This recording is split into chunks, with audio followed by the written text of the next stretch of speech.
Good morning class. How are you? Fine students. Students, in previous class we will discuss about our chapter number 9. That's name is soil. हमने complete chapter का reading कर लिया था explanations के साथ. Now we have to discuss NCERT solution of this exercise. NCERT solutions आपको अपनी text book निकाल के रखनी है. क्वेश्चन नंबर देखते चाहिए, उनके सॉल्यूशंस आज हम आपके साथ डिस्कस करने वाले हैं.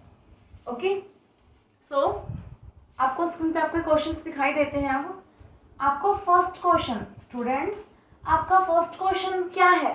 रीड कीजिए, वहां से मेरे साथ रीड कीजिए. आपका फर्स्ट क्वेश्चन है, tick the most suitable answer in question number first and question number second. आपको जो सबसे मोस्ट सुटेबल आंसर है उसको क्या करना है? टिक करना है. So read your question number 1 from screen. In addition to the rock particles the soil contains. In addition to the rock particles की addition to the rock particle soil contains. Soil के अंदर क्या कंटेन्स होते हैं? Rock particles के साथ साथ soil में और क्या क्या होते हैं? फर्स्ट है आपका एयर एंड वाटर. फर्स्ट है air and water. Second is water and plants. Third is minerals, organic matter, air and water. Fourth is water, air and plants. So students, इसका ऑप्शन क्या होगा? I may be its option is third. Its correct answer will be minerals. Third option. Minerals, water,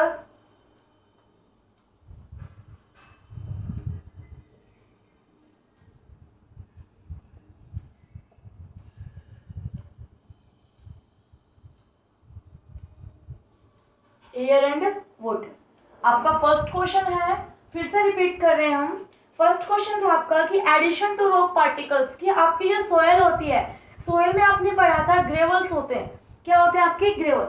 gravel आपकी एक layer I थी जहां पे आपको क्या मिलते थे? रॉक पार्टिकल्स मिल रहे थे.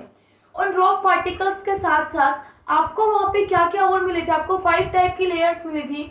एयर भी थी, वाटर भी थी, ऑर्गेनिक मैटर जो प्लांट का वेस्ट होता है वो ऑर्गेनिक मैटर भी था, फोर्थ आपके मिनरल्स भी थे. तो आपका सबका कॉम्बिनेशन जो करेक्ट आंसर है, सबसे सुटेबल जो ऑप्शन है आपका, वो कंप्लीट क्या है? Minerals, organic matter, air and water. They are 4 essential parts with rock particles present in the soil. Okay, now read your question number 2 from screen. Second question आपका कहता है, the water holding capacity is the highest in. कि the water holding capacity is the highest in. कि जो water holding capacity होती है वो सबसे हाईएस्ट किस सोइल में होती है? You have option, 4 option. First number 1 is sandy soil, second is clay soil, third is loamy soil, fourth is mixture of sand and loam. Your fourth option is mixture of sand and loam. तो students, सबसे पहले आप मुझे बताइए, मैंने आपको जब chapter read कराया था आपको बहुत बार रिपीटेशन से ही बातें बताई थी कि सबसे ज्यादा water holding capacity clay soil की होती है. किसकी होती है? क्ले सोइल की. फर्स्ट आपकी holding capacity clay soil, then loamy soil, then sandy soil. Okay, 3 types थे, 3 टाइप्स के अकॉर्डिंग मैंने बताया था. First clay soil, then loamy, then sandy. तो आपके ऑप्शन में आपको क्ले सोइल गिवन है, तो विदाउट आपको डाउट आपको ऑप्शन क्या फिल करना है? Question number 2 and option number 2. It's correct answer is clay soil. It's correct answer is clay soil. Okay students, now come to your question number 3. Question number 3. What is your question number 3? Question number 3 is your match the column. Question number 3 आपका क्या है? Match the column. Match the column क्या होते हैं? आपको ऐसे pairs given होते हैं कि जो फर्स्ट कॉलम होता है एक साइड कॉलम होता है. आपको फर्स्ट कॉलम में कोई भी वर्ड गिवन है, उससे रिलेटेड कोई डेफिनेशन, कोई फिनोमिना, उसकी प्रॉपर्टीज आपको सेकंड कॉलम में गिवन होंगी. आपको उनको क्या करना है? मैच करना है. That is match the column. Okay, आपको क्वेश्चन आपके स्क्रीन पे दिखाई दे रहा है. Question number 3. Match the column. Match the column आप रीड कीजिए वहां से। आपको कॉलम 1 में आपको क्या गिवन है, a home for living organism. आपको फर्स्ट कॉलम गिवन है a home for living organism, कि जो आपका एक होम है, a home for living organism. So correct answer for this, आपका होम क्या होता है लिविंग ऑर्गेनिज्म के लिए? आप होम किसको बोलते हैं? आपके लिविंग ऑर्गेनिज्म सब मिट्टी से कनेक्ट होते हैं, तो आप क्या बोलोगे? होम क्या होता है? जितने भी टाइप की सोइल होती है उसमें अलग अलग तरह के क्या होते हैं, आपके ऑर्गेनिजम्स रहते हैं। तो इसका करेक्ट आंसर हो गया आपका ऑल काइंड्स ऑफ सोइल। क्या हो गया आपका? All kinds of soil. So correct answer your B option. Option क्या आपका? B option. बी ऑप्शन आपका क्या था? All kinds of soil. आप यहाँ पे कर भी सकते हैं मेंशन भी, all kinds of soil. That is its correct answer. So it is first, then second,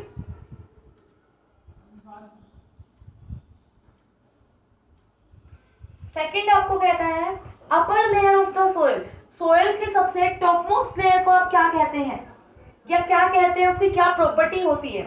number 1 large particles, second all kinds of soil. ये आपका फिल हो चुका है तो ऑप्शन आपका ये यूज नहीं होगा।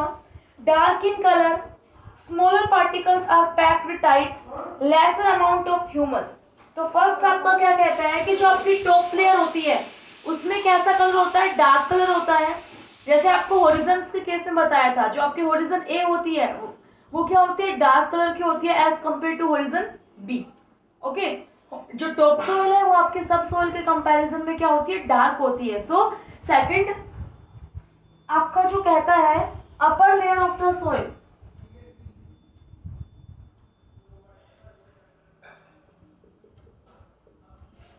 upper layer of the soil. So correct option of the upper layer of the soil is आपका क्या था बेटा? Dark in colour, dark in colour. Okay, understand? Then read your question number, no sorry, part number 3. Part number 3 is sandy soil. Part number 3 is sandy soil. Sandy soil have large particle. बिल्कुल simple बात है, आपका option number A. Sandy particles have large size. Okay, match the column आपके। Then fourth part is middle layer of the soil. आपका क्या है? Middle layer of the soil. It means आपकी subsoil, middle layer of soil. Middle layer में क्या होता है? Air की अमाउंट क्या होती है? कम होती है। पार्टिकल्स क्या होते हैं? कॉम्पैक्ट होते हैं। पार्टिकल्स क्या होते हैं? वो टाइट होते हैं। तो इट मीन्स आप यहाँ पे क्या कह सकते हैं? आपके middle layer of the soil में अमाउंट ऑफ ह्यूमस। बट आपको चेक क्या करना है? आपको उन ऑप्शंस में से चेक करना है। उन ऑप्शंस के अकॉर्डिंग इसमें सबसे सुटेबल क्या है? Have lesser amount of humus. Correct option is lesser amount of humus. Okay, now you have fifth part.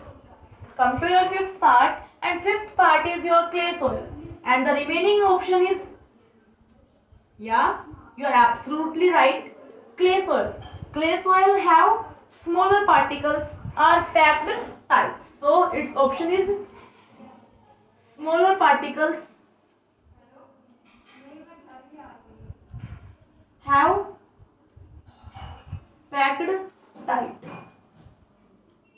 Okay, आपके मैच द कॉलम कंप्लीट हो गए हैं। इट मींस फर्स्ट को आपको ऑल काइंड्स ऑफ सोइल से, second upper layer of the soil have dark in colour, sandy soil particles have large size, middle layer of the soil have lesser amount of humus. Then your fifth is clay soil. Clay soil have smaller particles have packed tight. Okay, आपके match the column complete हुए।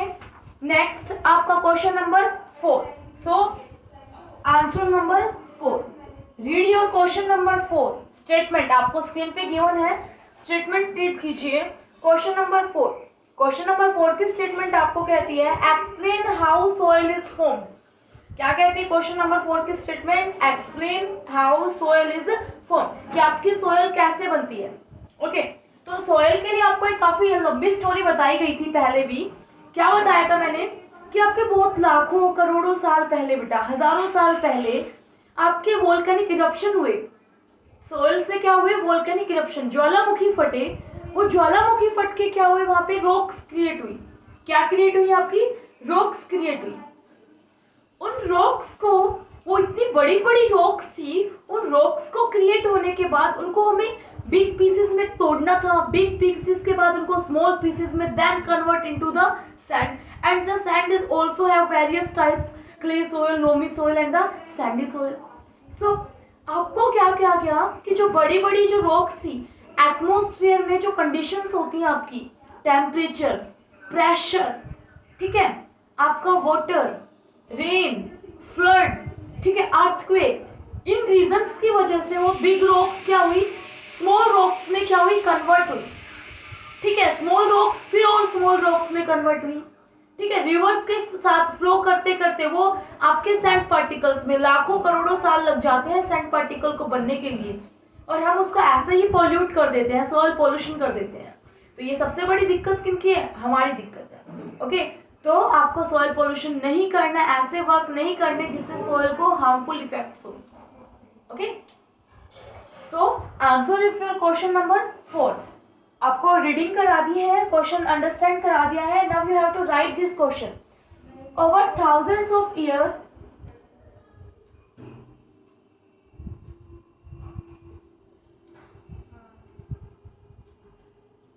over thousands of years, smaller pieces of rocks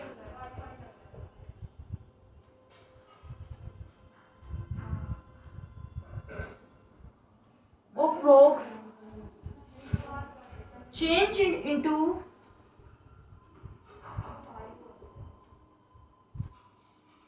soil under combined effect of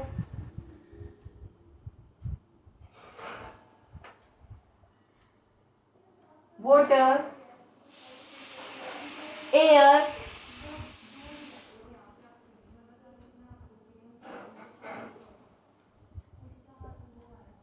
roots of plant, then temperature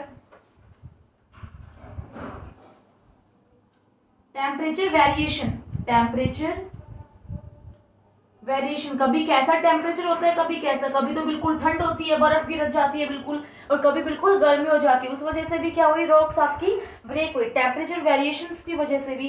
and mechanical collision, and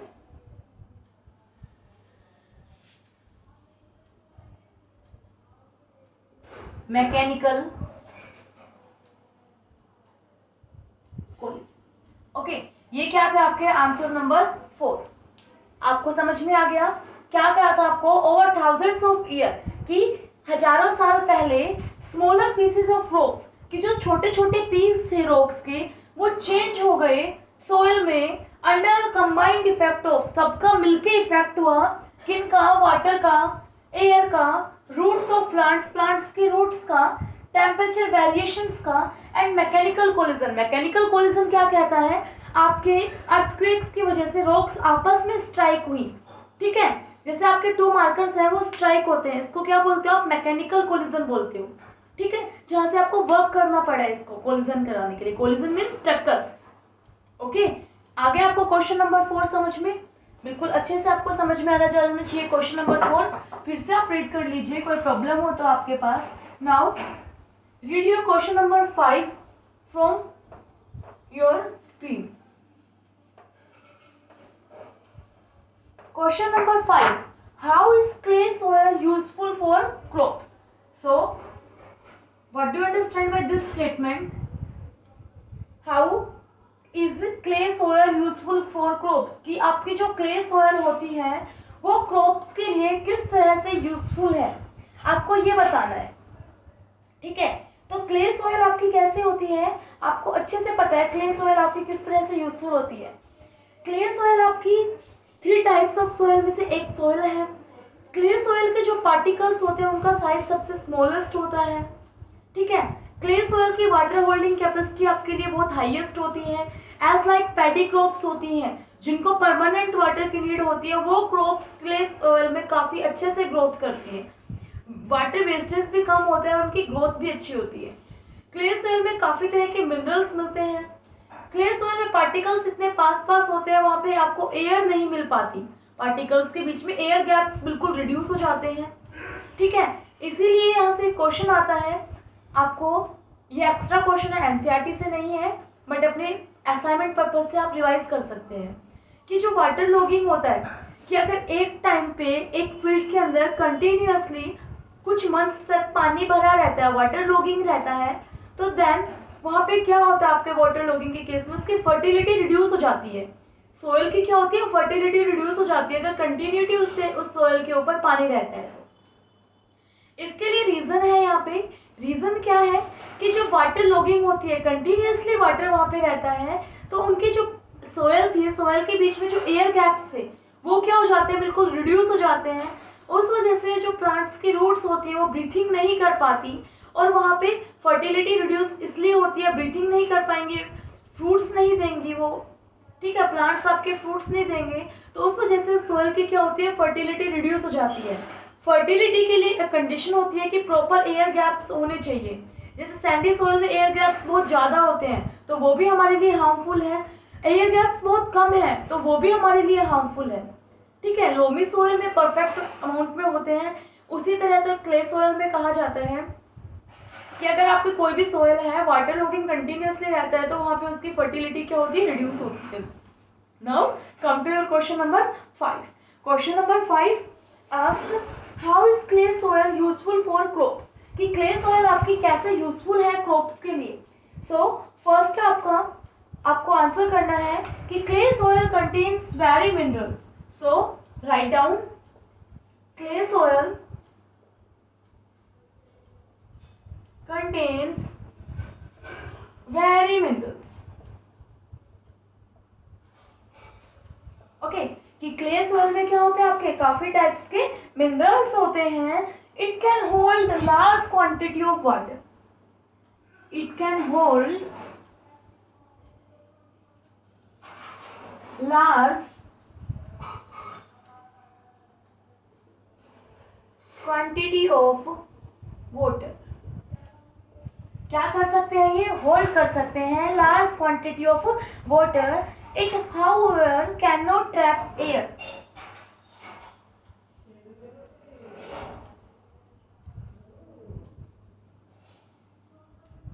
can not trap air, कि air को पकड़ के नहीं रख सकते।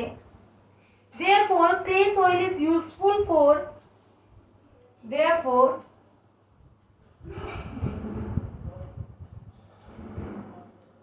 clay soil is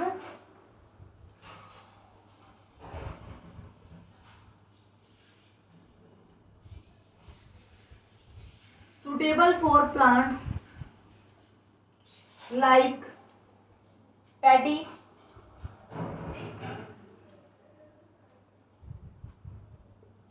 which require standing water।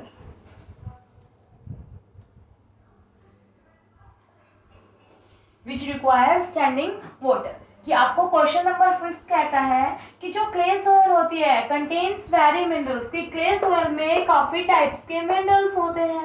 It can hold large quantity of water, कि आपकी जो वाटर की जो क्वांटिटी है उनको काफ़ी लॉन्ग टाइम तक और काफ़ी ज़्यादा क्वांटिटी को क्या कर सकता है, होल्ड कर सकता है, ठीक है, अपने सरफेस पे बनाए रख सकता है, होल्ड कर सकता है उसको अपने अंदर, ठीक है।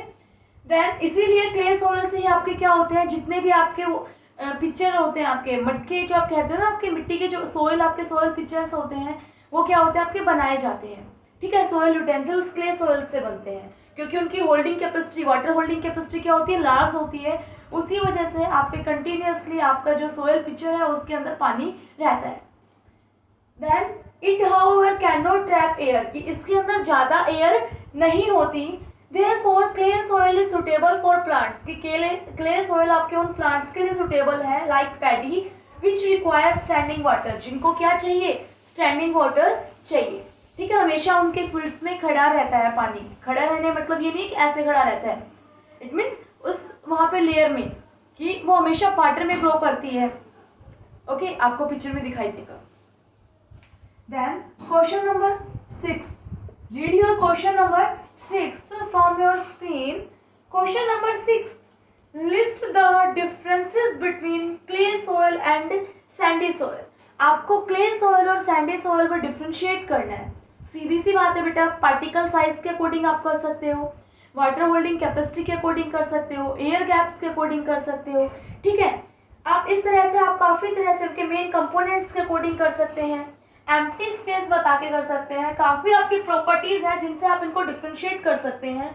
So make your table. Answer number 6, table बनाइए। ओके,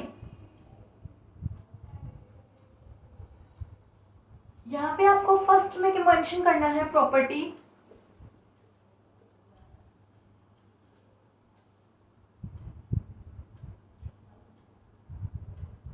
यहाँ पे आपको मेंशन करना है सैंडी सॉइल,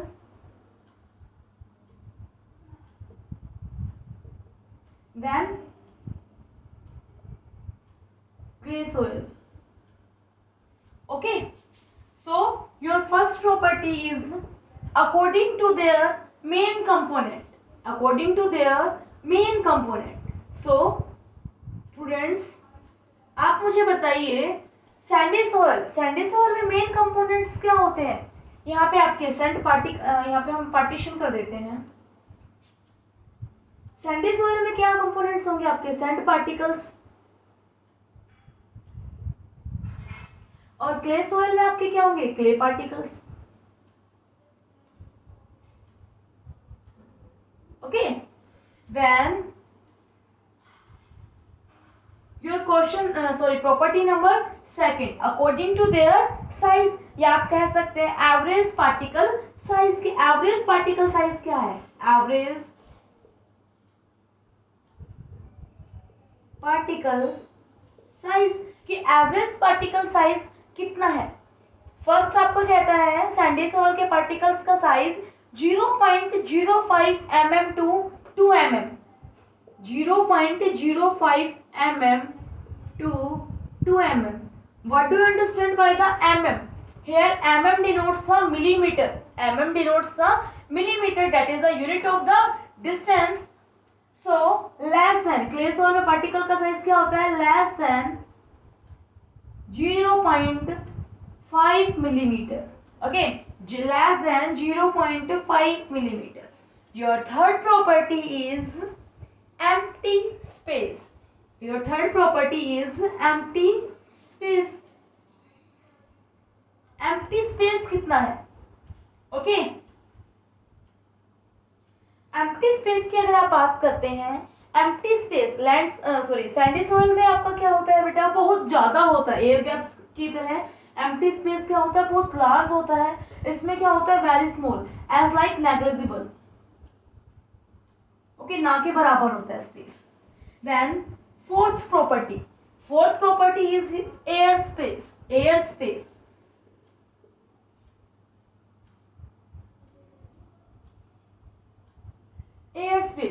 स्पेस क्या होते हैं सैंडी सॉइल में, very very large, much large, and in which very small. Clay soil में कितने होते हैं आपके, बहुत ही कम होते हैं, ना के बराबर होते हैं।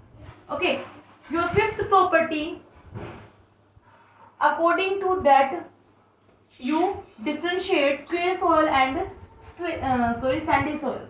Your fifth property is water holding capacity. Your fifth property is water holding capacity. What is water holding capacity in sandy soil and clay soil? sandy soil में आपकी water holding capacity कितनी है स्टूडेंट्स, बिल्कुल ना के बराबर, hold less या और नो वाटर, होल्ड लेस और नो वाटर। क्या तो होती ही नहीं है, क्या बहुत ही कम होती है, ना के बराबर होती है।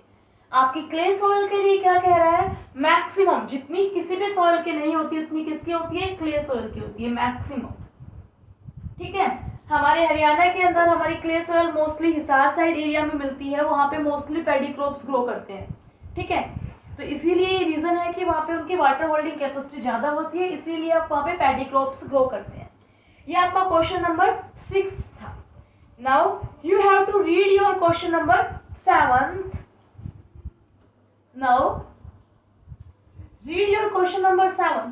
What is the statement of the question number 7 from your screen? Sketch the cross section of soil and label the various layer. आपका क्वेश्चन नंबर 7 क्या है आपका, कि आपको क्या करना है, स्केच करना है, sketch the cross section of soil. आपका जो सोयल था उसका क्या करना है, आपके जो क्रॉस सेक्शंस है, ठीक है, सोयल के अंदर आपके क्या बात करता है, एक मिनट बेटा वेट। सोयल की जो प्रोफाइल का जो आपका फिगर था, जो आपको मैंने कराया था, soil horizon, A horizon, B horizon, वो आपको यहाँ पे करना है। ठीक है, आपको स्क्रीन पे दिखाई दे रहा है, ये डायग्राम आपको अपनी नोटबुक में बनाना है। कोई प्रॉब्लम नहीं होनी चाहिए आपको 7th क्वेश्चन के डायग्राम बनाने के लिए। ठीक है, आप बनाएंगे, इसमें आपको एक्सप्लेन किया हुआ है किस तरह से आपको 3 टाइप्स के horizon, horizon A, horizon B and horizon C. First is your top soil, ठीक है, second is your dark soil, subsoil, and third is your bed rocks. इस तरह से आपको क्या कर रखा है, आपको ये डायग्राम बनाना है वेरियस टाइप्स ऑफ लेयर का। अब आपका क्वेश्चन नंबर 8 आता है बेटा, काफी इंपॉर्टेंट क्वेश्चन है आपका, न्यूमेरिकल है, आपको ये आना भी चाहिए। ठीक है, आप क्वेश्चन नंबर 8 आप किस तरह से करेंगे, क्वेश्चन नंबर 8 के लिए आप अपनी स्क्रीन से स्टेटमेंट रीड कीजिए। रजिया कंडक्टेड एन एक्सपेरिमेंट, कि रजिया क्या करती है, एक एक्सपेरिमेंट कंडक्ट करती है in the field related to the rate of percolation, कि जो आपकी रेट ऑफ परकोलेशन थी, जो आपकी एब्जॉर्प्शन कैपेसिटी थी सोयल की, उसको लेके एक एक्सपेरिमेंट करती है रजिया। सी ऑब्जर्व दैट, उसने ऑब्जर्व किया, इट टुक 40 मिनट्स, कि कितने मिनट्स लेता है ये, 40 मिनट्स लेता है 200 ml वाटर को एब्जॉर्ब करने के लिए। कितना मिनट लेता है, 40 minutes to absorb 200 ml of water. Calculate the rate of percolation. You have to calculate the rate of percolation. To find the rate of percolation, you have to find out the formula for rate of percolation. Rate of percolation का formula क्या आया था आपका, volume of the water that will be absorbed by the soil upon में time taken by the soil for absorbing. ठीक है, ये आपका क्या था, रेट ऑफ परकुलेशन का फॉर्मूला था। So now you have to write this in mathematical form. First of all, volume of water percolated, आपका क्वेश्चन का आंसर कैसे करना है आपको, volume of water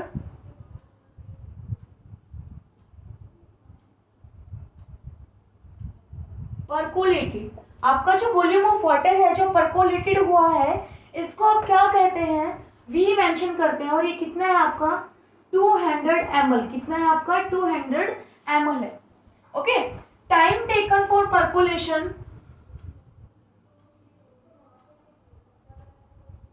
time taken for percolation is, आपका ये किससे मेंशन करोगे, आप इसको टी से मेंशन करोगे, that is 40 minutes, that is 40 minutes. कोई प्रॉब्लम ही नहीं है यहाँ तक।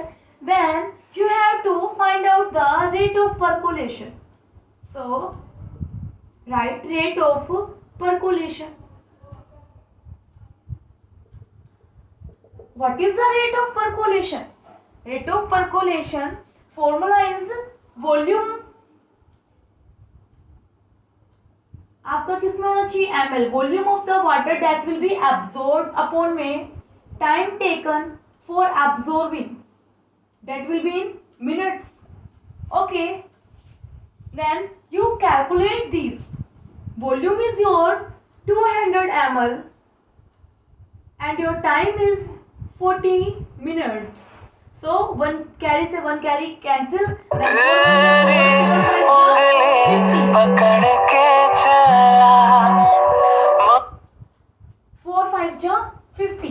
सॉरी 4 5 जा 20, सॉरी स्टूडेंट्स, 5 ml पर मिनट। ओके, क्या आता है आपका 5 ml पर minute, that is the rate of percolation. ये क्या आपकी rate of percolation. Okay students, complete clear है यहाँ से आपका कॉन्सेप्ट। उसके बाद आपका नेक्स्ट क्वेश्चन आता है your question number 9, your very interesting question. Read your question number 9 from your screen. Explain how soil pollution and soil erosion could be prevented. कि आपको एक्सप्लेन करना है आप किस तरह से सॉइल पॉल्यूशन और सॉइल इरोजन्स को रोक सकते हैं। ठीक है, आपको एक्सप्लेन करना है स्टूडेंट्स। बताने को मैंने आपको काफी बार आपको वीडियो में भी बताया था कि सॉइल इरोजन को आप कैसे रोक सकते हैं। सॉइल इरोजन के लिए आपको ज्यादा से ज्यादा प्लांट्स लगाने चाहिए। ठीक है, और इसके लिए आपके क्या मेथड्स है, ओवर ग्रेजिंग को रोक देना चाहिए, कंस्ट्रक्शन पर्पस के लिए भी बात हुई थी, रिवर एम्बैंकमेंट्स बना लेने चाहिए। ये सारे आपके सॉइल इरोजन्स को प्रिवेंशन मेथड से। अब बात आती है सॉइल पोल्यूशन। सॉइल पोल्यूशन की फैक्ट्री वेस्ट को बाहर डिस्पोज मत कीजिए। ठीक है, ज्यादा से ज्यादा आप क्या कीजिए, प्लांट्स लगाइए। प्लास्टिक का यूज आप बहुत कम कर दीजिए, पॉलिथीन बैग्स का यूज कम कर दीजिए, पेस्टिसाइड्स और इंसेक्टिसाइड्स का अपने फील्ड्स में यूज कम कर दीजिए। तो आपको क्वेश्चन नंबर 9 के लिए आपको क्या करना है, सबसे पहले आपसे कहते हैं हम prevention method of soil pollution. कि आपको सबसे पहले क्या मेंशन करना है कि आपको प्रिवेंशन मेथड बताने हैं, किसको लिए, सॉइल पोल्यूशन को बचाने के लिए। So your first prevention method is by reducing the use of plastic. Your first method is bye reducing the use of plastics। कि आपका जो प्लास्टिक का यूज है उसको क्या कर दीजिए, आप नेग्लेक्ट कर दीजिए, उसको बिल्कुल रिड्यूस कर दीजिए। Then by banning the use of polythene bags. So your second option is, so second आपका जो पॉइंट है वो क्या है, by banning the use of polythene bags. जो आपकी गवर्नमेंट ने एट प्रेजेंट कर भी रखा है स्टूडेंट्स कि पॉलिथीन बैग्स पे क्या किया हुआ है, बैन्स किया हुआ है कि आप पॉलिथीन बैग्स यूज नहीं कर सकते। You must have used to your jute bags and cotton bags और पेपर बैग्स। ओके, क्योंकि प्लास्टिक का यूज हम किस लिए नहीं करते, प्लास्टिक और पॉलिथीन बैग्स का, कि जो प्लास्टिक होता है वो क्या होता है आपका नॉन बायोडिग्रेडेबल होता है। नॉन बायोडिग्रेडेबल का मतलब ये होता है बेटा, इसको नष्ट करने के लिए आपको, इसको डिस्पोज करने के लिए आपको हजारों साल लग जाते हैं। ठीक है, और जब ये डिस्पोज होता है तो बहुत हार्मफुल पॉइजनस जो आपकी गैसेस होती हैं सराउंडिंग में वो रिलीज होती हैं। अगर इसको बर्न भी करते हैं तो भी क्या होते हैं, बहुत पॉइजनस गैसेस रिलीज होती हैं, जिसकी वजह से आपके यहाँ पे क्या होता है, पोल्यूशन क्रिएट होता है, एयर पोल्यूशन क्रिएट होता है। तो प्लास्टिक्स को मोस्टली बैन किया हुआ है, कि पॉलिथीन बैग्स तो कम्प्लीटली बैन है, क्योंकि पॉलिथीन बैग्स आपके सबसे ज्यादा यूज होने वाले थे, जिसको आप रीयूज भी नहीं करते, ओनली यूज करते हैं। आप बनाना तो बहुत ईजी है उनको केमिकल से, बट उनको डिस्पोज करना बहुत बड़ी प्रॉब्लम थी, बहुत वास्ट प्रॉब्लम थी। यही आपके लिए सबसे बड़ी प्रॉब्लम थी, इसीलिए पॉलिथीन बैग्स का क्या हो गया, बैन हो गया है इंडिया के अंदर। Then your third method is by treating the industrial waste product before releasing into soil. Bye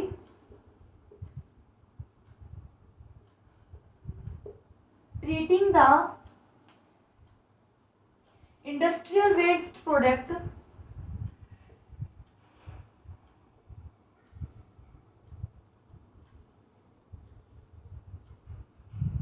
ठीक है, by treating the industrial waste products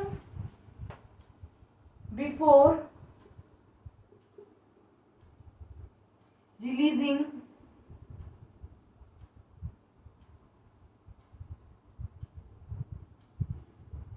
into the soil. Soil में रिलीज करने से पहले उनको क्या किया जाए, बहुत अच्छे से पहले डिस्पोज किया जाए, सॉरी आपको उसको ट्रीट किया जाए। ट्रीट मीन्स आपके जो फैक्ट्री के वेस्टेज होते हैं वो क्या होते हैं, चार्ज वाले नेचर के होते हैं, एसिडिक होते हैं, काफी बेसिक होते हैं। ठीक है, बेसिक नेचर को जो आपने एसिड बेस एंड साल्ट में रीड किया था, उससे पहले उनको क्या किया जाए, उनको ट्रीट किया जाए। अगर एसिड है तो उसको बेस में कन्वर्ट करके न्यूट्रलाइज किया जाए, जिससे सॉइल की फर्टिलिटी मेंटेन रहे, ठीक है। बेस है तो उसको एसिड में कन्वर्ट किया जाए, इस तरह से आपको उसको पहले ट्रीटिंग करना होगा, जिस तरह से उसका कैरेक्टर है उसको उसके अकॉर्डिंग मेंटेन करना होगा। Your fourth prevention method is by minimizing the use of pesticide and insecticides. By minimizing the use of insecticides and pesticides, कि जो आपके इंसेक्टिसाइड्स होते हैं और आपके पेस्टिसाइड्स होते हैं उनके यूज को मिनिमम करके भी आप सोयल पोल्यूशन को क्या कर सकते हैं, प्रिवेंट कर सकते हैं। ओके स्टूडेंट्स, ये आपके क्वेश्चंस हो गए हैं।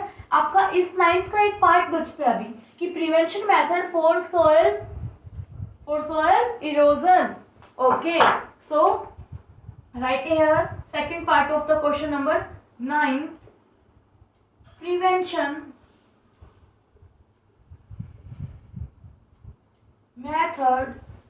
methods of soil erosion.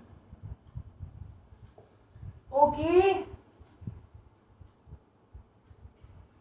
your first prevention method is by planting more trees. Your first prevention method is by planting more trees, कि आपको ज्यादा से ज्यादा क्या करना चाहिए, प्लांट्स लगाने चाहिए, प्लांट्स ग्रो करने चाहिए। क्यों? क्योंकि उनकी रूट्स होंगी तो सोइल को बाइंड करेंगी, ठीक है, बाउंड करके रखेंगे। सेकंड कहता है bye step farming in hilly areas. By step farming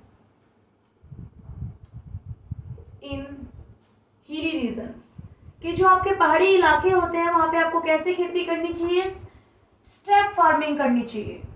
your third point is by constructing dams, check dams and river embankments. वही बात है जो हमने पहले बताई थी आपको, by constructing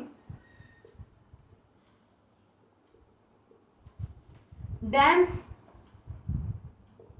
check dams and river embankments. Okay, your fourth point of prevention method is by preventing overgrazing. आपको जो overgrazing होती है उससे बचाना चाहिए, by preventing